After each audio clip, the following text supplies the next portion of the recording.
Saudara Shalom. Ya, selamat masuk ke bulan yang baru. Sekarang sudah bulan ketiga. Cepat ya Bapak Saudara ya.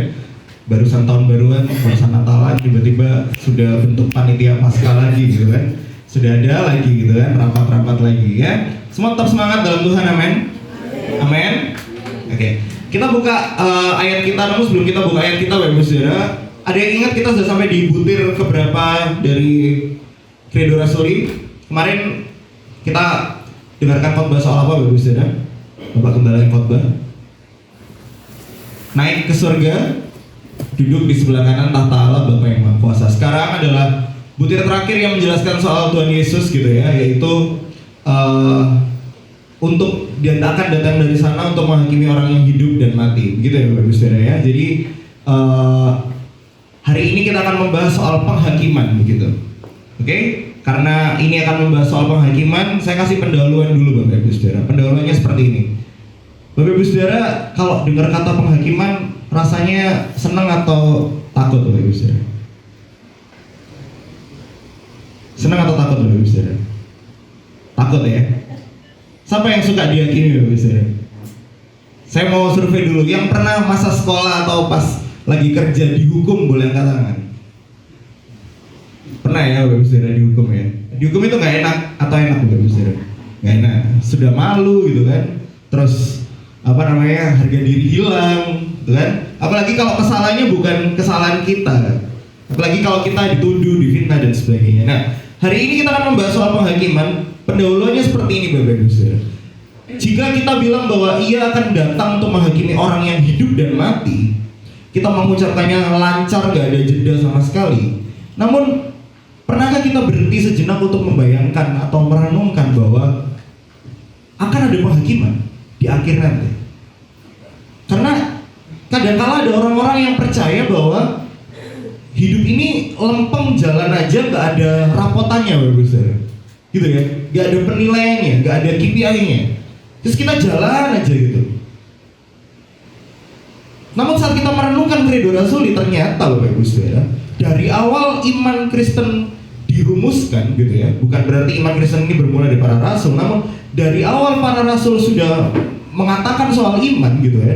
Jadi butir soal penghakiman itu sudah masuk, yang artinya penghakiman ini adalah hal yang penting untuk dijadikan dasar iman kita. Penghakiman ini pentingnya apa Bapak Ibu Saudara? Pentingnya apa Bapak Ibu Saudara? Untuk kita tahu. Ada yang mungkin punya pendapat apa yang penting dari penghakiman? Ada? Kalau misalnya ada penghakiman berarti ada yang benar, ada yang salah, betul nggak Bapak Saudara? Betul ya? Nah masalahnya kita berdiri di sisi yang benar atau sisi yang salah, itu pertanyaan pentingnya, betul kan? Oke, kita buka ayat kita lebih dulu di Yohanes 12 ayat 44 sampai 50. Yohanes 12 ayat 44 sampai 50. Yohanes 12 ayat 44 sampai 50. Multimedia sudah bisa? Belum bisa, oke.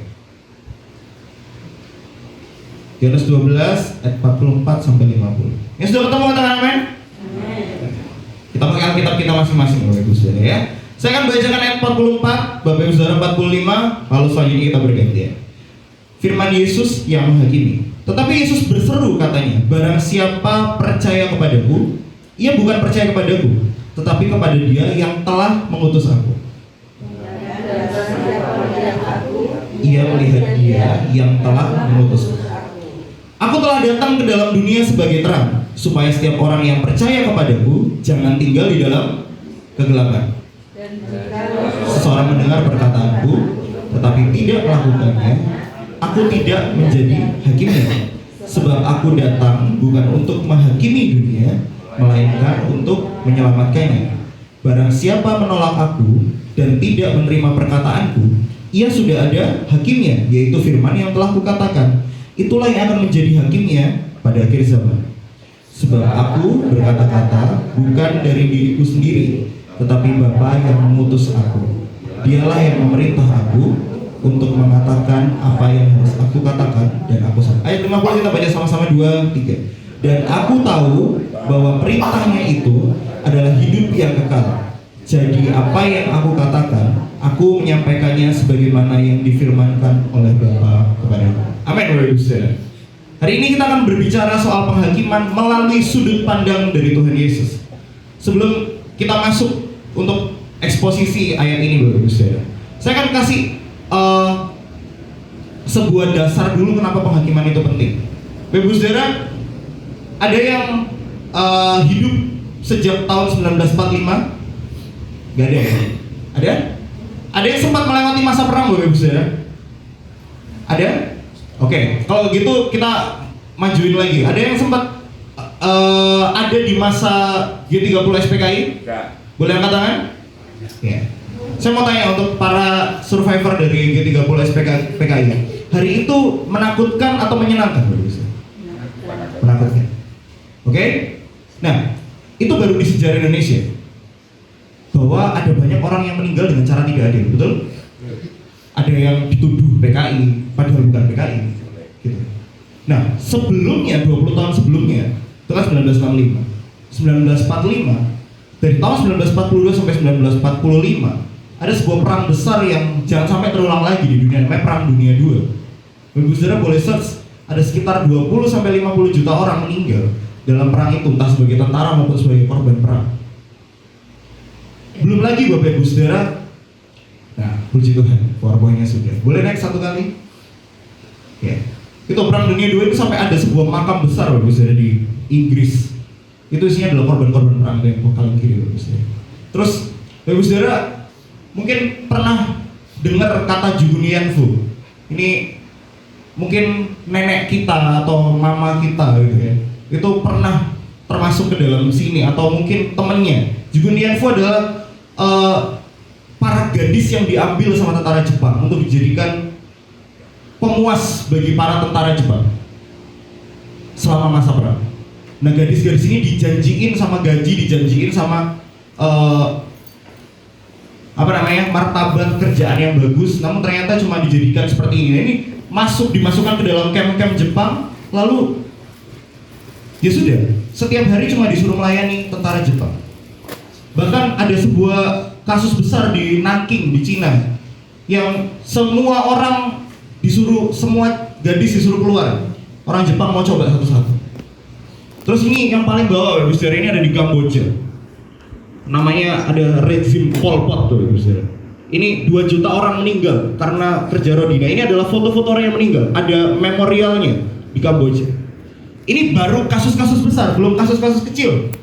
Seperti apa Bapak Ibu Saudara? Kita lihat di berita barusan. Ada anak ABK, anak buah kapal. Ya, ada yang dengar cerita itu sudah? Baru kerja seminggu Bapak Ibu Saudara. 3 hari malah. Bukannya pulang bawa gaji, malah pulang bawa hukuman mati. Karena kapalnya bawa sabu.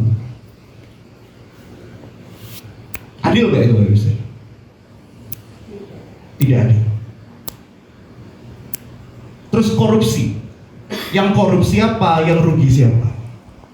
Kita dirugikan banyak kan sama koruptor-koruptor Indonesia. Terakhir yang saling saya sebel, korupsi dari Menteri Sosial kalau nggak salah.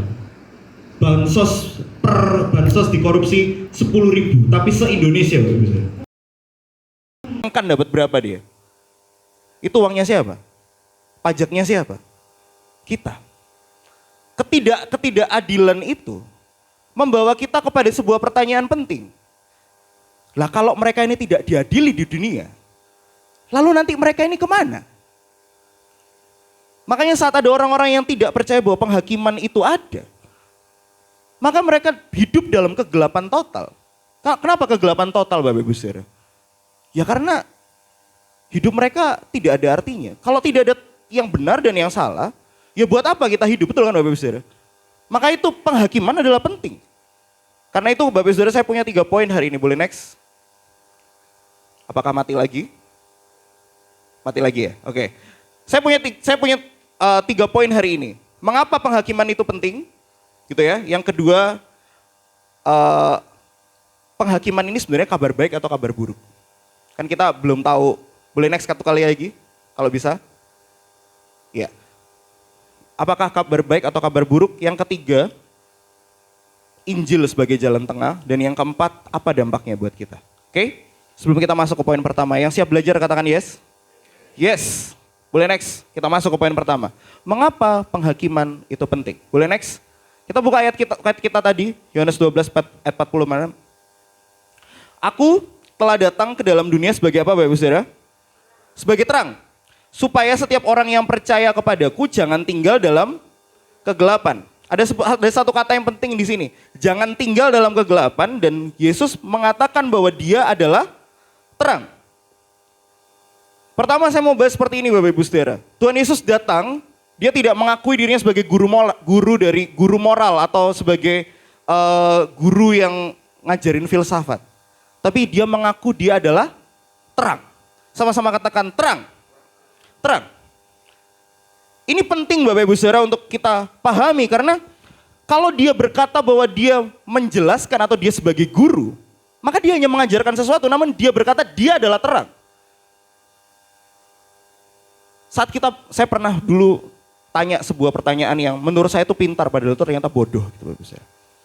Pada mulanya Allah menciptakan langit dan bumi. Bumi belum berbentuk dan kosong. Gelap gulita menutupi samudera raya. Saya langsung berhenti Bapak Ibu Saudara. Saya langsung tanya dosen saya, sok-sok pintar gitu kan. Loh, ini sudah ada gelap Bu. Siapa yang menciptakan gelap? Kan Tuhan menciptakan terang. Apakah ada Tuhan lain gitu kan? Keminter gitu kan.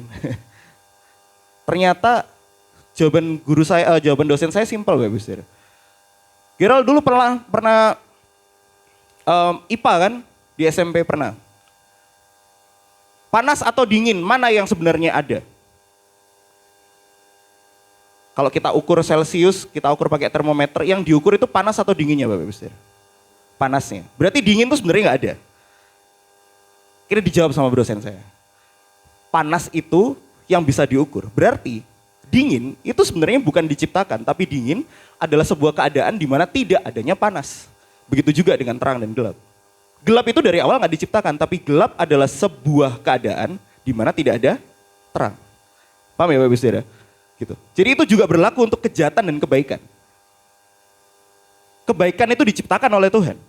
Lah kok ada kejahatan? Apakah kejahatan diciptakan oleh Tuhan? Bukan, kejahatan adalah keadaan di mana tidak ada kebaikan. Nah hari ini kita belajar bahwa Tuhan mengakui dirinya sebagai terang. Yang artinya terang itu begini Bapak Ibu Saudara. Terang tidak bisa menciptakan kegelapan. Terang sebaliknya malah menyingkapkan kegelapan. Makanya di gereja kegelapan-kegelapan disingkapkan. Yang setuju katakan amin. Gak boleh ada yang tersembunyi. Bahkan kehidupan orang Kristen yang ada dalam Injil harus hidup dalam terang. Penghakiman itu ada dan Allah itu terang. Jika Allah adalah terang, maka Allah tidak akan pernah berkompromi sama dosa. Dia akan strict sama dosa. Karena itu Bapak Ibu Saudara, Allah tidak akan berkata gak apa-apa sama dosa. Tapi Allah akan berkata bahwa ya dosa harus dihakimi. Nah ini adalah kabar pertama soal penghakiman, bahwa Bapak Ibu Saudara, yang datang nanti sebagai hakim adalah sang terang itu sendiri. Dan penghakiman itu penting karena begini Bapak Ibu Saudara, karena tanpa penghakiman maka setiap hal baik, kebenaran-kebenaran yang kita lakukan gak ada gunanya. Kalau penghakiman gak ada. Bapak Ibu Saudara sudah melayani, Bapak Ibu Saudara sudah percaya sama Tuhan Yesus, tapi ternyata gak ada penghakiman. Karena takut sama penghakiman. Saat kita belajar Credo Rasuli ternyata ada kata penghakiman. Kita bilang, wes aku gak mau dihakimi, pokoknya hidup sesuai dengan Tuhan aja. Lah buat apa kita hidup sesuai dengan Tuhan? Kalau di akhir gak ada penghakiman, betul gak Bapak Ibu Saudara? Justru karena hidup kita ada dalam Tuhan, maka kita berharap bahwa ada penghakiman di akhir nanti. Supaya setiap ketidakadilan yang ada di dunia ini yang sempat kita rasakan, kan Tuhan bilang jangan membalas. Betul ya? Terus siapa yang balas? Bapak Ibu Saudara, siapa yang balas? Siapa yang balas? Tuhan. Berarti kalau Tuhan yang membalas, kita sebenarnya secara tidak langsung berharap ada penghakiman. Gitu ya Bapak Ibu Saudara ya. Penghakiman ini penting supaya kebenaran disingkapkan. Tanpa penghakiman, sejarah nggak bisa selesai. Kita bakal muter terus di lingkaran yang sama, dan penghakiman membuktikan bahwa Allah itu tidak pasif. Bahwa Allah itu menghargai setiap pilihan kita. Sekaligus penghakiman adalah sebuah kabar penting bahwa setiap pilihan kita ternyata bermuatan kekal. Ternyata setiap pilihan yang kita buat ada konsekuensinya. ada makna kekekalannya. Nah ini menakutkan sekaligus menyenangkan. Karena gini Bapak Ibu Saudara, kalau dosa tidak pernah diadili, berarti hidup kita ini gak penting. Namun ternyata penghakiman itu ada dan dikabarkan oleh Yesus untuk mengatakan kepada kita semua bahwa setiap air mata kita, setiap sakit hati kita, di mata Tuhan itu penting. Amin. Karena itu nanti di akhir ada penghakiman. Supaya setiap orang yang berlaku tidak adil kepada kita tidak menghakimi di dunia. Tapi dia yang akan menghakimi di akhir nanti. Masalahnya penghakiman itu kabar baik atau kabar buruk? Boleh next? Kita masuk ke poin kedua. Penghakiman ini kabar baik atau kabar buruk Bapak Ibu Saudara? Boleh next sekali lagi? Di ayat 47 bilang begini. Dan jikalau seorang mendengar perkataanku tetapi tidak melakukannya, aku tidak menjadi hakimnya. Sebab aku datang bukan untuk menghakimi dunia, melainkan untuk menyelamatkannya. Nah, ternyata ini adalah hati Allah yang pertama. Hati Allah sebenarnya bukan untuk menghakimi, Bapak Ibu Saudara. Hati Allah sebenarnya adalah untuk menyelamatkan. Bukankah ini menghibur kita bahwa ternyata yang digodok Allah dari awal sebelum kekekalan bukan untuk menghakimi, tapi untuk menyelamatkan kita. Namun di ayat 48 ada kontras, bilang barang siapa menolak aku dan tidak menerima perkataanku, ia sudah ada hakimnya, firman yang telah kukatakan. Ada kontras di sini, kontrasnya begini Bapak Ibu Saudara. Yesus datang untuk menyelamatkan, tetapi penolakan kepada dia berbuah penghakiman. Ada batasnya ya. Yesus datang untuk menyelamatkan, tapi penolakan terhadap dia membawa penghakiman. Makanya ada kabar baik seperti ini Bapak Ibu Saudara. Ketika Yesus berkata ia datang untuk menyelamatkan, berarti misi utama Yesus adalah misi anugerah, bukan misi menghakimi. Makanya kita hidup dalam anugerah. Bagi orang percaya kepadanya, boleh next. Penghakiman itu bukan ancaman Bapak Ibu Saudara.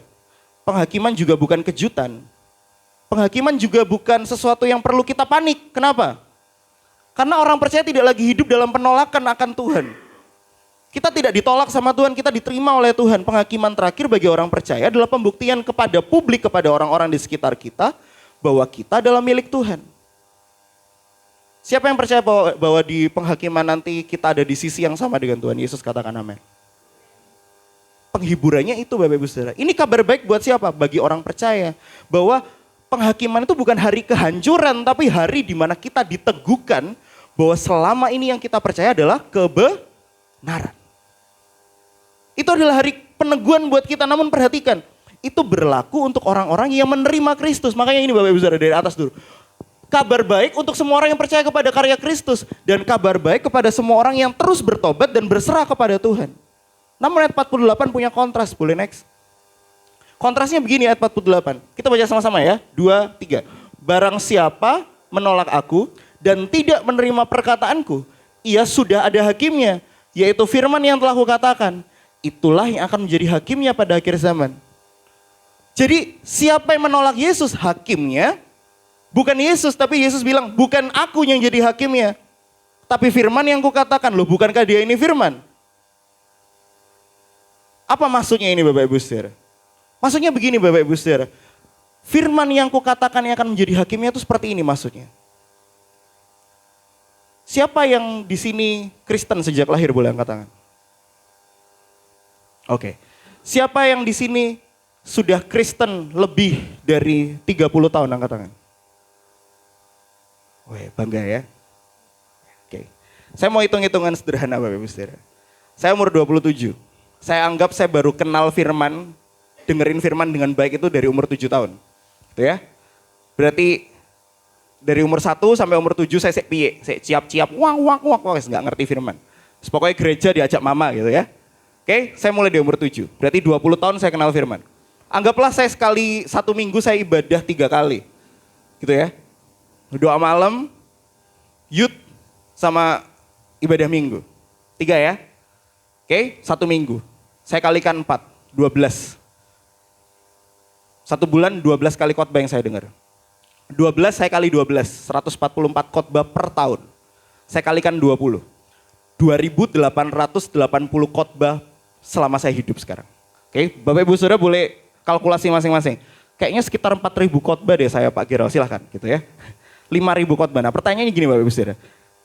Dari sekian ribu khotbah yang saya dengar itu tadi, berapa banyak firman yang sudah saya lakukan? Itu juga pertanyaan yang sama untuk Bapak Ibu Saudara. Kenapa Tuhan bilang, bukan aku hakimnya, tapi firman yang kukatakan hakimnya. Maksudnya adalah, seberapa banyak kita tahu Alkitab, sebegitu besar kita akan dipertanggungjawabkan di akhir nanti. Ini adalah sebuah hal yang adil Bapak Ibu Saudara. Saya mikir ini gak adil loh, ini lah pendeta kena semua ini. Gitu. Kita yang tafsir, kita yang jago tafsir, kita yang jago eksegese, kita yang panik gitu kan. Ya mending jadi jemaat aja, mending gak tahu apa-apa aja. Terus mending gak usah ikut kelas Alkitab, gak usah ikut kelas pendalaman Alkitab, gak usah ikut apa-apa, gak usah ikut seminar. Biar kita tidak dihakimi, semakin kita tidak tahu, semakin kita tidak dihakimi gitu kan Bapak Ibu Saudara. Namun gini Bapak Ibu Saudara, kebenaran apa yang kita pegang seumur hidup kita, itu juga akan jadi hakim buat kita. Kristus bukan mengatakan, bukan aku hakimnya, tapi Kristus berkata seperti ini, apa yang kamu percaya itu yang akan jadi hakimmu. Kita percaya sama apa? Alkitab, oke, itu yang akan jadi hakimmu. Seberapa banyak hal yang kita tahu soal Alkitab, namun kita nggak lakukan. Nah ini kabar buruknya adalah nggak ada satupun yang berhasil untuk melakukan itu semua. Betul nggak Bapak Ibu Saudara? Gak ada satupun dari kita yang bersih di hadapan Tuhan. Kabar buruknya begini Bapak Ibu Saudara, boleh next? Kabar buruknya adalah penghakiman itu kabar buruk untuk semua orang yang menolak Kristus. Penghakiman itu kabar buruk untuk orang yang memilih tinggal dalam kegelapan. Tadi kita baca ayatnya, aku adalah terang dan tidak ada yang bisa tinggal dalam kegelapan. Sama-sama katakan tinggal. Tinggal. Nah dosa itu kegelapan Bapak Ibu Saudara. Namun dosa yang terus dirawat, yang terus dikompromikan sampai akhirnya kita terbiasa berdosa, lah itu baru tinggal dalam kegelapan. Karena ada orang-orang yang gak sengaja berdosa, ada orang-orang yang gak sengaja untuk jatuh dalam dosa, kepencet marah. Gitu kan, akhirnya omong kotor, akhirnya omong kasar. Itu namanya kepencet Bapak Ibu Saudara. Oh pengendalian diri saya kurang berarti. Namun kalau dirawat terus, lama-lama hati jadi dingin. Dan ini akhirnya membuat kita sadar bahwa ternyata penghakiman ini juga kabar buruk bukan hanya untuk orang-orang yang di luar Kristus, tapi juga untuk orang-orang yang di dalam Kristus. Tuhan Yesus bilang, kamu akan dihakimi sesuai apa yang kamu tahu. Ini juga sebuah kabar buruk untuk pelayan-pelayan Tuhan juga. Seberapa banyak kita melayani, namun hati kita ternyata tidak bertaut kepada Tuhan. Seberapa banyak saya berkhotbah, namun saya tidak bisa melakukan apa yang saya khotbahkan. Itu yang jadi hakim saya nanti di akhir. Dan ini kabar buruk untuk semua orang karena gak ada yang bisa masuk ke standar tersebut. Namun standarnya sudah ada, terangnya sudah ada. Kebenaran sudah diumumkan, masalahnya bukan kurang informasi, masalahnya hati kita yang selalu menolak kebenaran Bapak Ibu Saudara. Dan di sini kita melihat sesuatu yang penting bahwa penghakiman Allah bukan tindakan yang sewenang-wenang. Saya sering dengar ada orang yang bilang begini Bapak Ibu Saudara, Allah itu tidak adil. Kenapa dia membuat neraka? Harusnya surga aja kalau dia mengasihi kita manusia. Pertanyaan saya, apakah Allah membuat neraka atau kita yang memilih neraka? Pilihan yang kedua kan? Allah tidak pernah merencanakan kejahatan. Tadi kita baca. Tapi siapapun yang menolak terang, berarti kan kita pilihannya. Pilihannya dari kita mau terima, kita mau jalan dalam kebenaran atau enggak. Karena itu firman yang sama yang menyelamatkan orang percaya menjadi dasar penghakiman bagi yang menolak. Itu sebabnya penghakiman adalah kabar buruk bagi orang-orang yang terus menolak firman. Ini bukan kabar buruk untuk orang-orang di luar sana saja, ini kabar buruk untuk orang-orang Kristen yang Kristennya KTP. Yang terus-menerus menolak kabar baik dan terus-menerus menolak kasih karunia Tuhan. Yang tidak berdosa sama sekali selama hidupnya, boleh katakan amin. Kita semua berdosa di hadapan Tuhan. Yang artinya Bapak Ibu Saudara, kalau kita sudah merasa senang, oh saya kan orang percaya maka penghakiman adalah kabar baik untuk saya. Namun saya mau ingatkan bahwa setiap orang berdosa Bapak Ibu Saudara. Saya maupun Bapak Ibu Saudara semuanya berdosa. Alkitab mengatakan bahwa kecenderungan kita berdosa. Gak ada satupun kita yang lahir ke dunia ini punya kecenderungan untuk mengasihi. Kecenderungan kita itu iri sama orang. Kecenderungan kita tuh julid sama orang. Kecenderungan kita itu ngeliatin yang buruk dari orang. Kecenderungan kita itu untuk tersenyum, padahal dalam hati kita bilang gini, lo entah miskin lah jatuh. Gitu kan Bapak Ibu Saudara? Alkitab menyatakan kecenderungan kita, hati kita tuh gak pernah bersatu sama Tuhan. Gak ada satupun yang dapat bisa mengasihi. Kita mungkin merasa bahwa kita tidak melakukan kejahatan besar seperti yang Hitler lakukan, gitu. 6 juta orang Yahudi dibunuh sama dia. Atau kita mungkin gak ngelakuin kejahatan yang besar seperti membunuh dan sebagainya. Namun Bapak Ibu Saudara, bukankah di hadapan Tuhan semua dosa itu sama? Di hadapan Tuhan semua dosa itu tetap adalah pemberontakan. Karena dia adalah Allah yang kudus. Kalau begitu artinya di penghakiman nanti, bukankah kita semua ada di sisi yang akan dihukum oleh Tuhan? Ini bukan kabar buruk untuk semua orang yang ada di luar Kristus. Ini kabar buruk bahkan untuk orang yang di dalam Kristus. Bahwa kita semua adalah orang berdosa. Kita semua bisa dihakimi oleh Tuhan. Dan kita semua memang harus dihakimi oleh Tuhan. Karena gak ada satupun dari kita yang berbuat benar. Kita cenderung sombong, kita cenderung munafik, kita cenderung iri sama orang. Kita cenderung tanya sama Tuhan, Tuhan kok gak diberkati, kiri kananku diberkati. Kita cenderung untuk gak murni dalam pelayanan. Si A dipuji di depan kita mikir, loh bukannya mainku lebih bagus. Loh bukankah saya ini pendeta, bukankah saya harusnya disapa dengan hormat. Loh bukankah saya ini pelayan Tuhan, bukankah saya ini ketua PAW misalnya. Kok gak ada yang respect sama saya. Hati kita tuh cenderung tidak murni Bapak Ibu Saudara. Dan jika kita jujur, secara natur kita semua seharusnya dihakimi. Secara natur seharusnya kita semua ada di bawah kutuk penghakiman. Namun disinilah letak kabar baiknya. Bahwa karena kita ada dalam penghakiman dan kita semua tidak bisa menyelamatkan diri kita sendiri. Makanya kita butuh yang namanya juru selamat. Disinilah Injil akhirnya masuk. Boleh next? Saya kasih dulu sebuah ayat Bapak Ibu Saudara supaya kita mengerti. Yeremia 17 ayat 10 bilang, Aku, Tuhan, menyelidiki apa? Hati. Menguji batin untuk memberi balasan kepada setiap orang setimpal dengan tingkah lakunya, setimpal dengan hasil perbuatannya. Kita dibalas oleh Tuhan, setimpal dengan tingkah laku kita. Siapa yang bisa tahan dengan murka Allah? Gak ada. Makanya akhirnya Rasul Paulus bilang seperti ini di Roma 3. Boleh next? Seperti ada tertulis, tidak ada yang benar, seorang pun tidak. Tidak ada seorang pun yang berakal budi, tidak ada seorang pun yang mencari Allah. Semua orang telah menyeleweng, mereka semua tidak berguna, tidak ada yang berbuat baik, seorang pun tidak. Ayat 23 kita baca sama-sama 2, 3. Karena semua orang telah berbuat dosa dan telah kehilangan kemuliaan Allah. Lihat, kita gak ada di kategori yang benar. Kita ada di kategori yang salah, semua orang telah berbuat dosa. Hidup kita gak pernah mencari Allah. Ini adalah sebuah peringatan, sebuah kabar baik, sebuah teguran kepada orang-orang yang merasa gak butuh juru selamat. Kita semua butuh juru selamat. Kita gak bisa menyelamatkan diri kita sendiri dengan perbuatan kita. Kita butuh juru selamat untuk menyelamatkan kita dari perbuatan-perbuatan kita yang gak benar. Karena itu Injil akhirnya masuk. Boleh next? Injil adalah jalan tengah untuk penghakiman.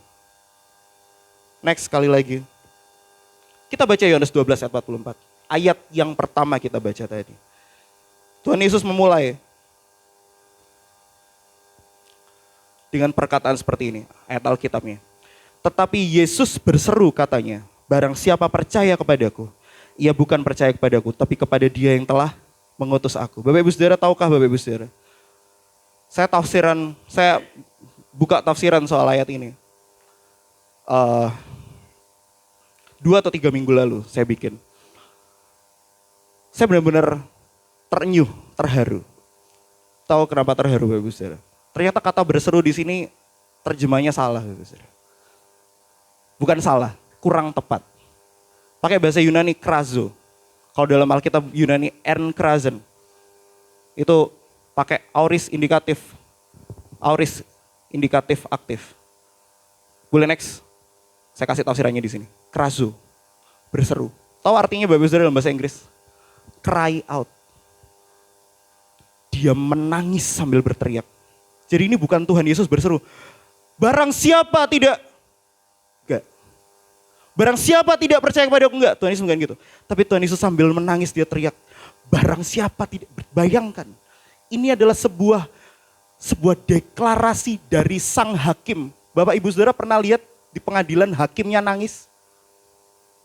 Hakim kita nangis ngomongin ini. Penghakiman di mata dia adalah hal yang menyedihkan. Di mata dia, kita semua harus diselamatkan.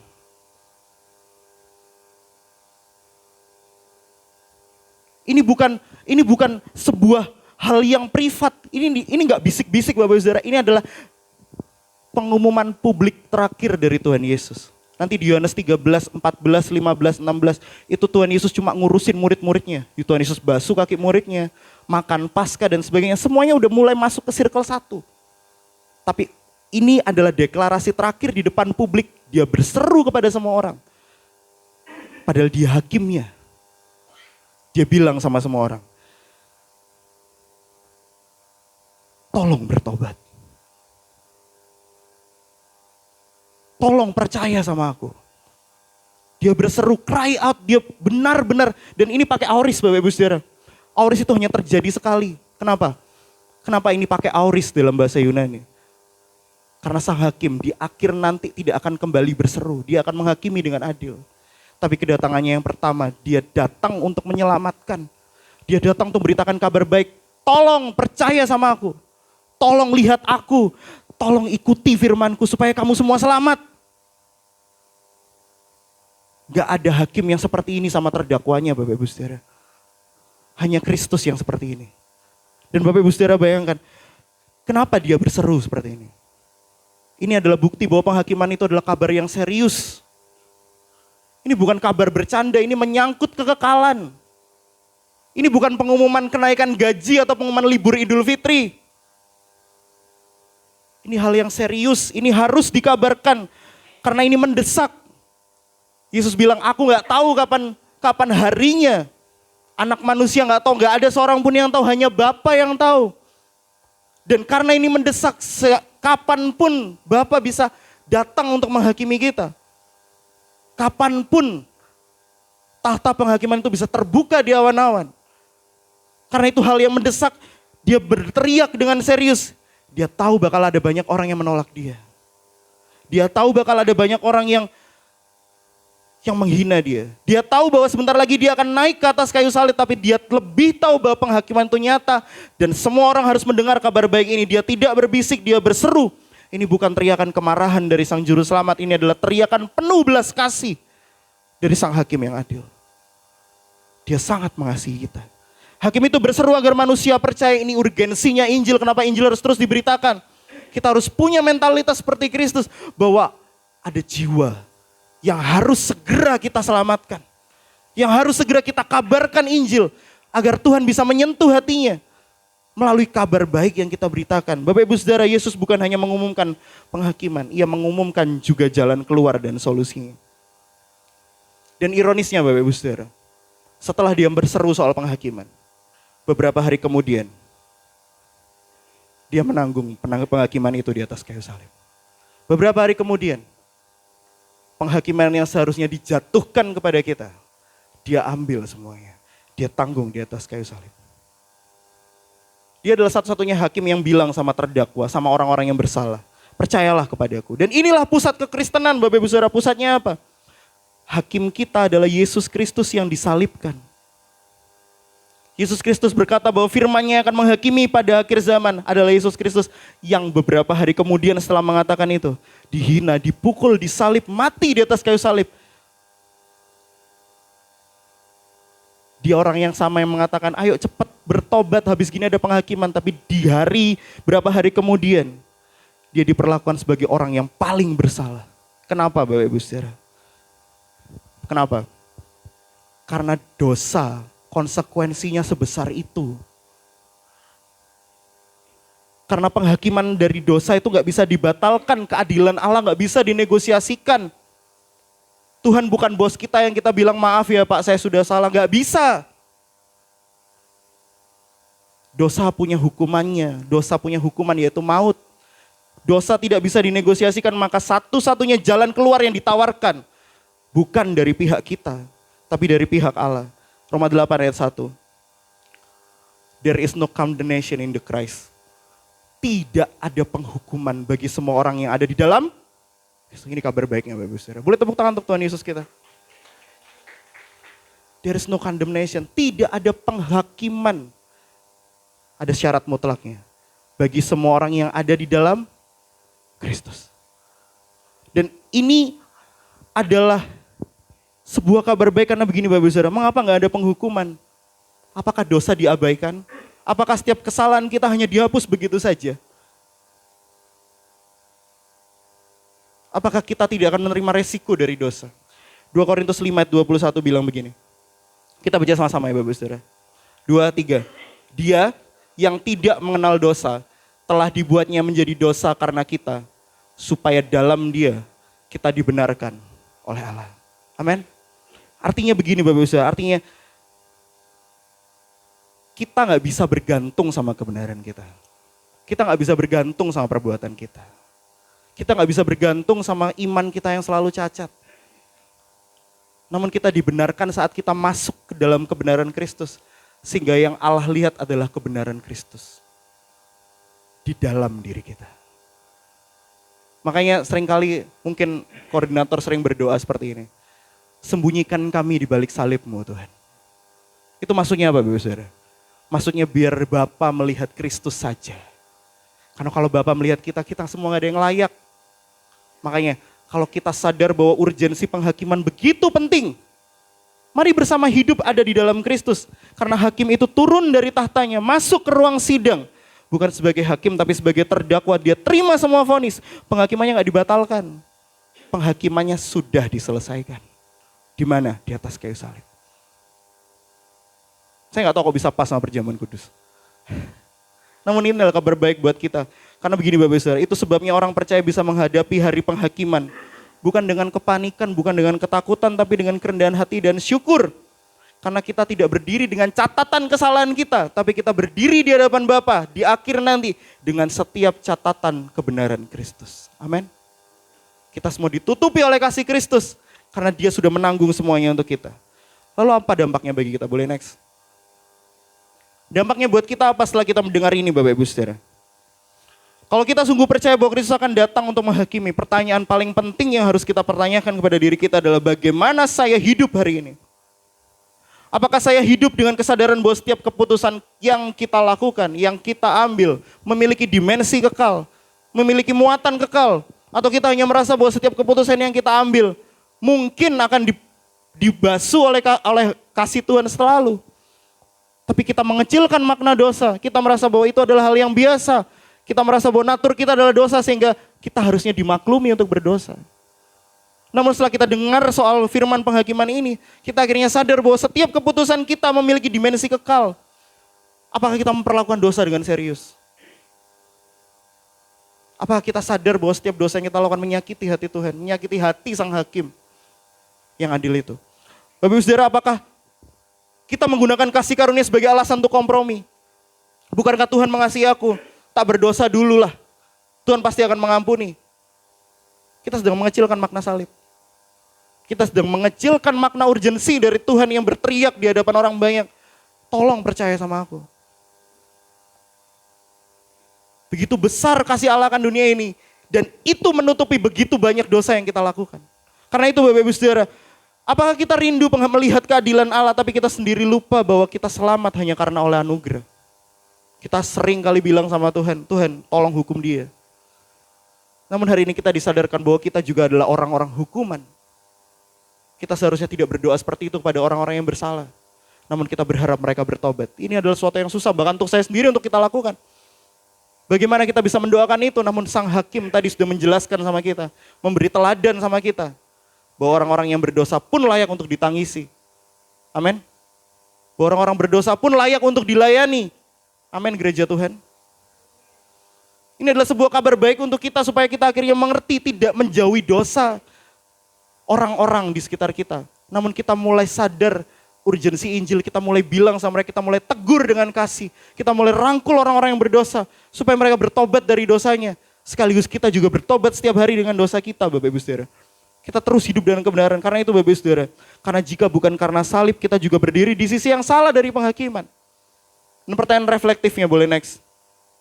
Saya punya 4 pertanyaan reflektif. Apakah saya meremehkan konsekuensi dosa? Apakah saya datang ke salib atau hanya dekat dengan gereja? Beda orang yang dekat sama gereja sama orang yang datang sama salib, Bapak Ibu Saudara. Orang yang datang ke salib akan sadar betapa besar kasih Allah dan betapa besar dosa kita. Di salib ada penghakiman sekaligus ada penghiburan. Seharusnya kita yang dihakimi, namun kita dihibur karena Tuhan mengambil alih semuanya. Saya hidup dalam terang atau ada gelap yang masih kita sembunyikan dalam diri kita? Gak ada orang yang bisa hidup dalam terang, Pak. Pasti ada kegelapan-kegelapan yang tersisa, itu bukan jawaban, itu kompromi. Marilah bersama kita tebas satu persatu, makanya gereja Tuhan adalah tubuh Kristus. Jika ada kegelapan, bukan berarti kegelapan itu harus dihindari, tapi harus dibongkar sama-sama. Melalui apa Bapak Ibu Saudara? Konseling pribadi. Melalui apa lagi? Melalui khotbah. Melalui apa lagi? Melalui pelayanan pribadi, didoakan Bapak Ibu Saudara. Jangan dihindari orang yang berdosa.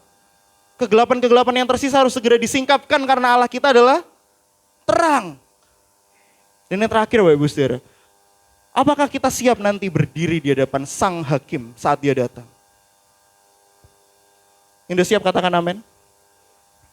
Kita harus penuh dengan iman bahwa kita percaya kita akan berdiri berhadapan satu lawan satu dengan Tuhan dan kita hanya akan dilihat Kristusnya karena kita sudah ditebus oleh Kristus. Penghiburannya begini Bapak Ibu Saudara, hakim itu adalah Yesus yang disalibkan yang bangkit. Iman kita diteguhkan bukan karena perbuatan kita, namun karena Injil yang menyelamatkan. Bapak Ibu Saudara, saya akan tutup karena hari ini perjamuan kudus. Ini pertama kali saya khotbah perjamuan kudus Bapak Ibu Saudara. Jadi saya harus kasih jembatan ke perjamuan kudus. Saya kasih jembatannya seperti ini Bapak Ibu Saudara. Kita baru saja merenungkan sebuah khotbah dari frasa yang serius. Ia akan datang menghakimi orang hidup dan mati. Waktu saya pilih khotbah ini, saya menyesal gitu kan. Kok susah ya, kok berat ya khotbahnya. Ya, waktu kami bikin kurikulum, saya sama Bapak Gembala bikin kurikulum. Bapak Gembala itu bilang, Geral pilih yang Geral mau gitu. Tak ambil ini Bapak Ibu Saudara. Terus tak renungkan lagi kok kayak masih detik-detik terakhir saya juga pengen tuker gitu. Saya telepon Bapak Gembala antara Kamis mau tuker. Aku percaya Roh Kudus besok aja gitu. Atau yang lain gitu. Tapi Pak Gem tetap bilang, ya sudah. Kenapa Bapak Ibu Saudara? Ini khotbah yang berat tau Bapak Ibu Saudara. Jujur, ini khotbah yang berat kan? Ini khotbah yang serius kan? Ini khotbah yang benar-benar urgent, benar-benar mendesak.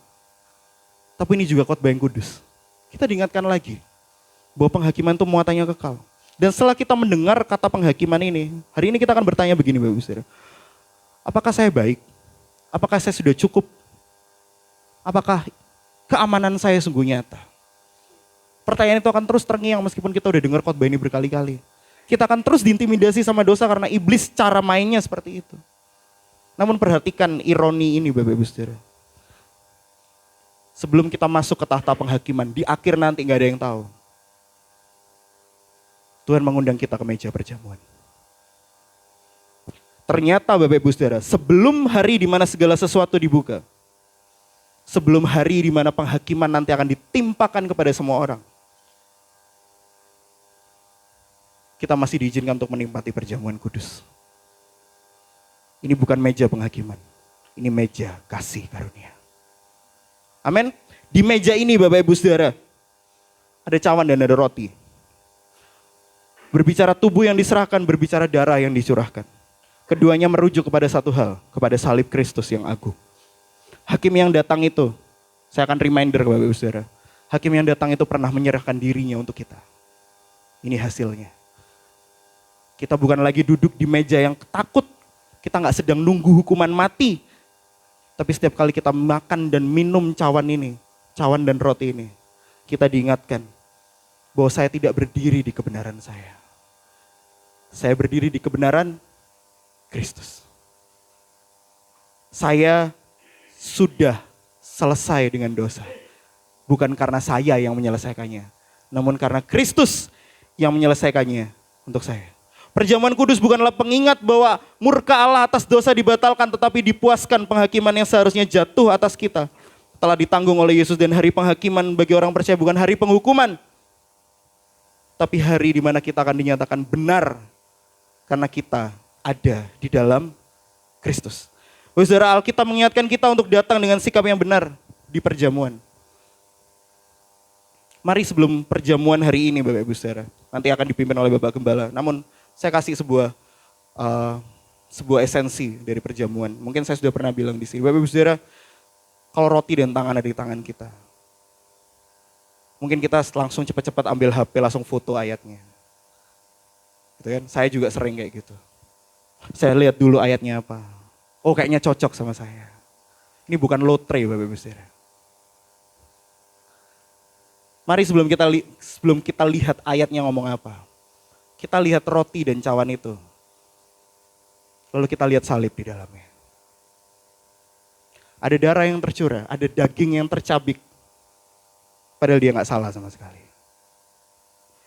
Itu adalah substitusi untuk keselamatan kita. Itu adalah pengganti untuk keselamatan kita. Dia menyerahkan dirinya supaya kita selamat.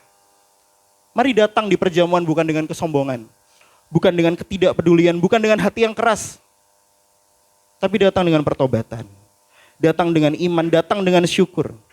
Kalau hari ini ada dosa-dosa yang belum dibereskan, termasuk saya, bereskan di hadapan Tuhan.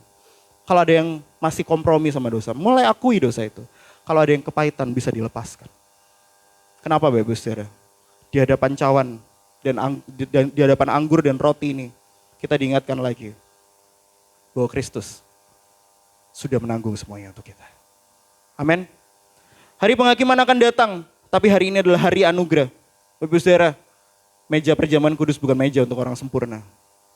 Ini meja untuk orang-orang berdosa yang sadar bahwa kita berdosa, kita tidak sempurna, namun kita diselamatkan oleh darah anak domba Allah yang kudus. Dan di meja ini kita lihat keduanya bertemu. Keadilan Allah ditimpakan, begitu juga dengan kasihnya. Keadilan yang harusnya ditimpakan kepada kita. Tapi dia datang untuk membuktikan bahwa dia lebih mengasihi kita daripada kenyamanannya di sorga. Kiranya kita mengambil roti dan cawan ini, kita melakukannya dengan iman yang diperbarui. Sekali lagi saya tidak menentang orang-orang yang mau foto ayatnya, silahkan Bapak Ibu Saudara. Namun seringkali kita udah lupa sama esensinya. Saya sudah bertahun-tahun ngefotoin terus, tapi saya lupa esensinya. Sambil makan minum perjamuan saya masih tolak kiri kanan. Padahal pendetanya sudah bilang, ini adalah peringatan akan sengsara Kristus. Amin Bapak Ibu Saudara. Mari tundukkan kepala kita, berdoa untuk tutup firman hari ini sebelum saya serahkan kepada Bapak Gembala.